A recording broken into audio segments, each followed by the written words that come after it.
Sis, hello! Alamin natin ano ba yung iniisip or nararamdaman nitong person na to sa'yo. Okay?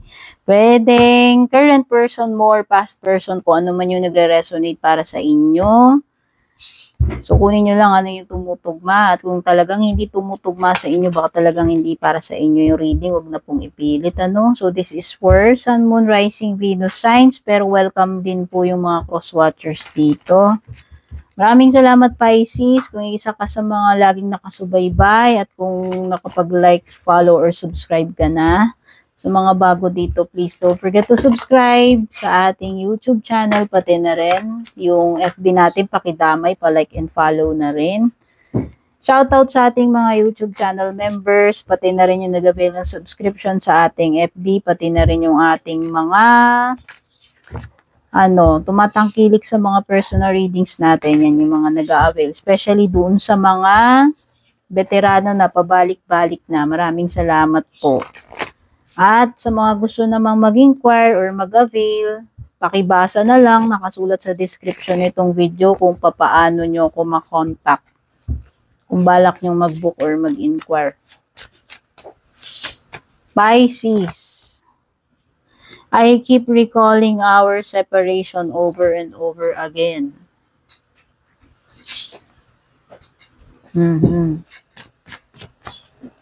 So, hindi siya makaget over doon sa separation ninyo. Parang sirang plaka, Pisces, dito sa person na to, na paulit-ulit yung scenario. So, para sa kanya, ikaw ang soulmate niya. Hindi ko lang alam if yun din yung nararamdaman mo dito sa person na to. So to this person, ikaw ay soulmate, ikaw ay ganun ka-special. Kaya naman pala, parang sirang plaka pa ulit-ulit sa isip niya, Pisces. Bakit ka nga ba nakipag-iwalay dito sa person na ite?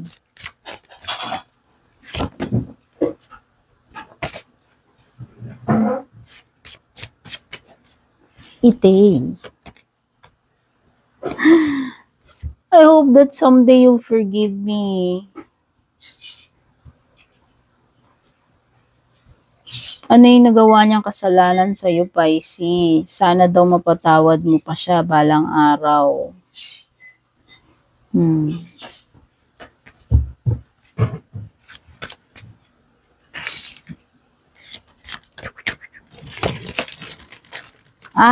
Oo. So, may itinago ito, si person sa iyo, may itinago. At sana daw, mapatawad mo siya dun sa nagawa niya balang araw. Someday, sana mabigyan mo pa siya ng chance or at least mapatawad mo man lang siya.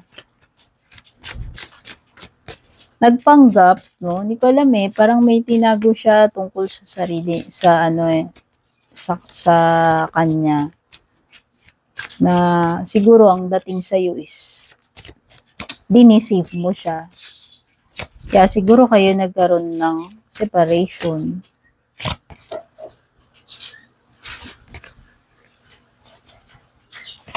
Okay. It's necessary for us to maintain a distance. Baka naman kasi tinago niya na may jowa pala siya or baka naman may taken na rin po, baka may asawa siya. Siyempre nga naman kung may asawa ite at ginawa kanyang ulukadidang Pisces, ang sagwa naman nun, di ba? Sa side mo, masakit din yun na diniceive ka niya. Especially kung ang pakilala niya sa'yo or ang alam mo is legal kayo, single siya, or hindi siya taken, or hindi siya married, tapos kamukat-mukat mo, magugulat ka na lang na isa kang kulukadidang o third party. Baka ganun kasi, baka dinala ka niya sa third party situation. So, sobrang pagka-attract niya siguro sa'yo, hindi ko lang alam talaga kung may bahid sa umpisa pa lang may bahid na ng deceit para lang makuha ka nitong person na to. Kasi nga attracted siya sa'yo. Okay? Pero, syempre, mali pa rin yun. Kasi dapat naging honest na lang siya. Bakit naman niya kailangan itago pa? Kasi siguro, niisip niya pag sinabi niya na may asawa na siya or taken na siya, syempre, lalo na kung maselan ka at ayaw mo maging third party, baka ayawan mo or i-reject mo, no? Siguro yun yung isang reason niya. Kaya pala, it's necessary na magkaroon kayo ng distansya nitong person na ito.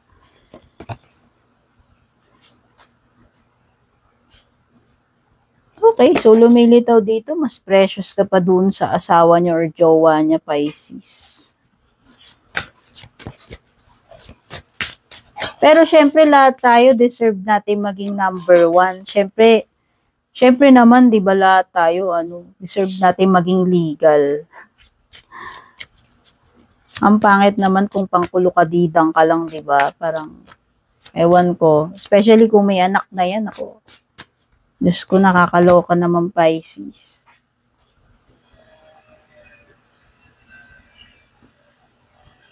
So, ewan ko lang kung kung hanggang ngayon hindi ka pa rin tinitigilan nitong person na to. Pwedeng may tendency na gugulu-guluhin pa rin niya yung buhay mo, Pisces, kahit na nakipag-split ka na dito.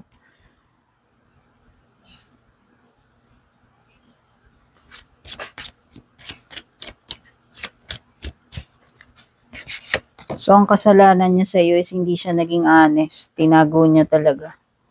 Tinago niya yung totoo sa iyo. Ayan.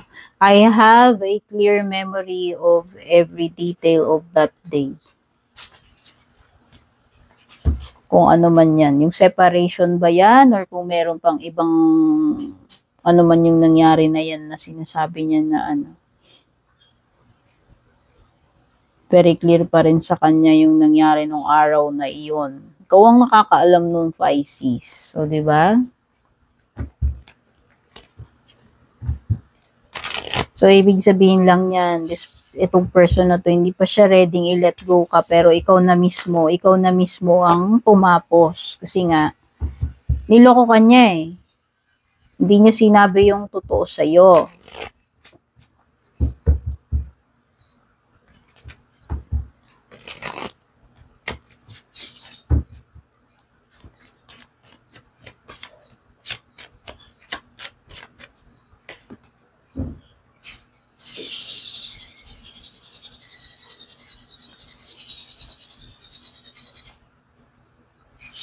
Okay, so pwedeng ito sinasuggest ng card mo, be present. You will attract love by enjoying your life as it is. Wherever you are, be all there. So siguro ngayon enjoyin mo lang muna itong moment na ito, Pisces. Kasi meron ka naman talagang maa-attract na pag-ibig na talagang nararapat para sa iyo. Yung hindi ka lang second-rate trying hard copycat. Ano ba yun? Galing sa pelikula. Ano ba yun? Siyempre, di ba sabi ko nga iba yung feeling kapag ikaw yung legal. Di ba?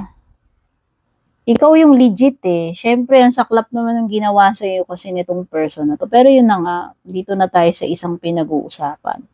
Sabi dito, hayaan mo na yun, enjoyin mo na lang itong moment mo. So at least, nakapag-decide ka na, kung talagang yun na nga, ayaw mo na ng ganong setup, at saka dun sa ginawa niya sa'yo, nakipag-break ka na.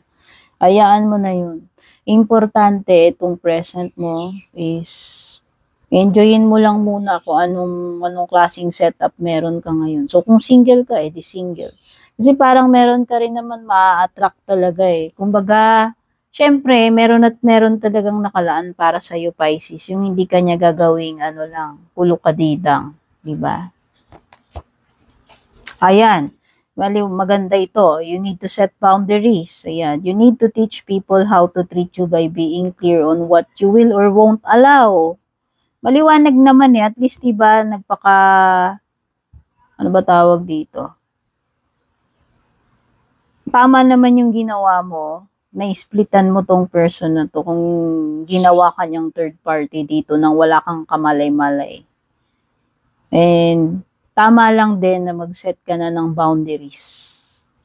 Especially kung ginugulo ka niya. Ayan o. Kasi parang may indication dito sa card na Ginugulo ka pa rin itong person na to, hindi siya matahimik. Diba? Siyempre, deserve mo rin naman ng peace of mind din. Deserve mo rin na igalang, irespeto ka niya sa kung ano yung dapat. Yung deserve mo. Kumbaga, yung deserve mo.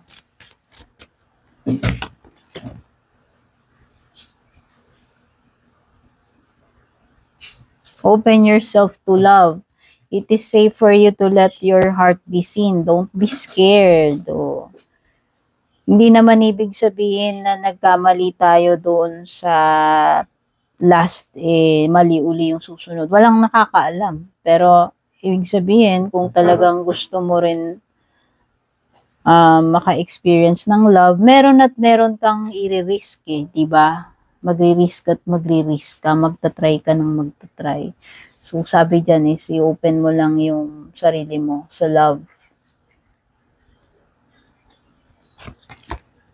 Malay mo, dun sa susunod, yun na yung deserve mo, diba?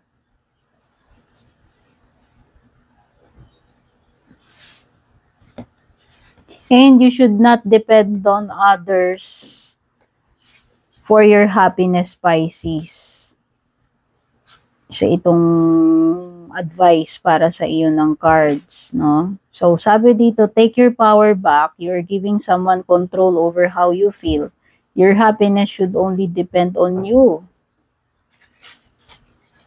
Hindi mo pwedeng i-rely yung iyong own happiness sa kamay ng iba. May kumbaga, dapat alam din natin sa sarili natin paano natin ibibigay yung happiness na hindi maibigay-bigay sa atin ng mga tao na nagpinag-i-expectan natin, nagagawa nung para sa atin. Okay, di kung hindi nila maibigay, ikaw magbigay ng happiness mo, di ba? Yun eh.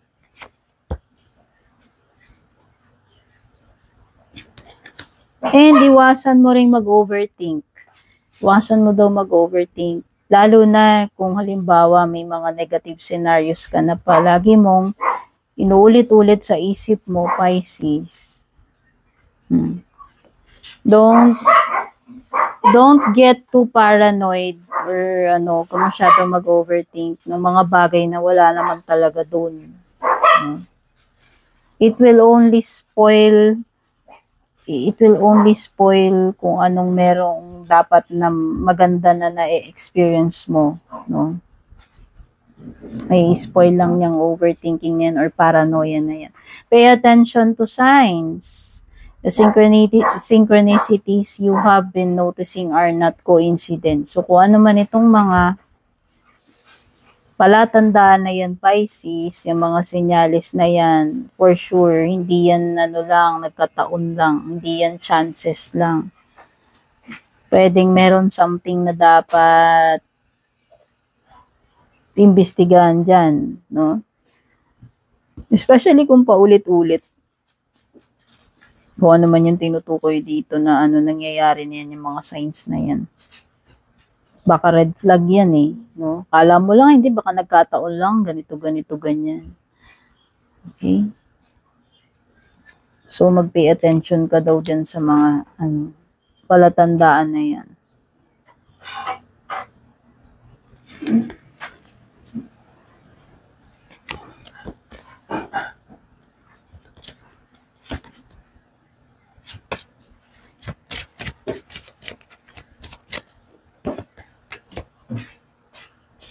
Letting go. If someone leave you confused more than comforted, you need to reassess their access to you. Kaya nga yan di ba? Kung totoo man yan na nag-set ka na ng boundaries, alam mo na ngayon, Pisces, kasi nung una, masyado kang naging trusting, di mo alam na diniceive ka. And ngayon, ikaw pa ngayon yung na-confuse, di ba?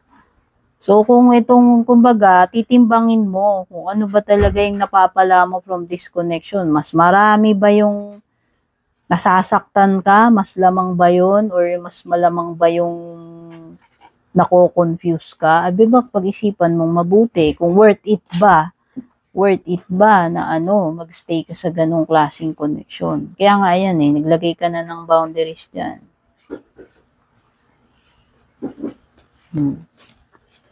Kumbaga, i-reassess mo kung sino yung mga dapat na magkaroon ng access sa buhay mo, especially kung itong person na to puro puro gulo lang naman yung dala sa buhay mo.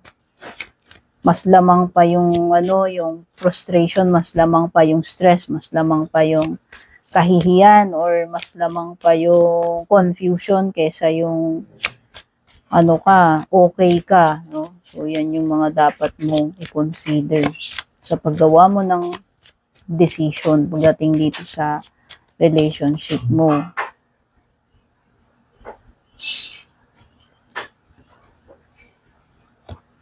So, ayan, ang huling card na na-pick natin is Forgive and Release. Sabi dito, you are stronger when you carry love and forgive rather than anger. So, depende pa rin sa'yo yan. May karapatan ka, Pisces. Decision mo yan. Kasi sa'yo naman niya ginawa yun Kumbaga, ikaw ang bahala. Kung ito ba ay i-forgive mo, i-let go mo na. Pero kasi, kung nagkikarry ka din ng mga yung mga galit, yan, sama ng loob, syempre, ikaw din naman yung ikaw din naman ang mabibigatan yan. Okay? Siguro time ang makakapagsabi niyan kung kailan ka na ready mag-forgive and kailan ka na ready mag-release. Okay? So, Pisces, sana makatulong tong reading na to, at kung nagustuhan mo naman, naka-resonate ka, don't forget to like and share. Take care, babush.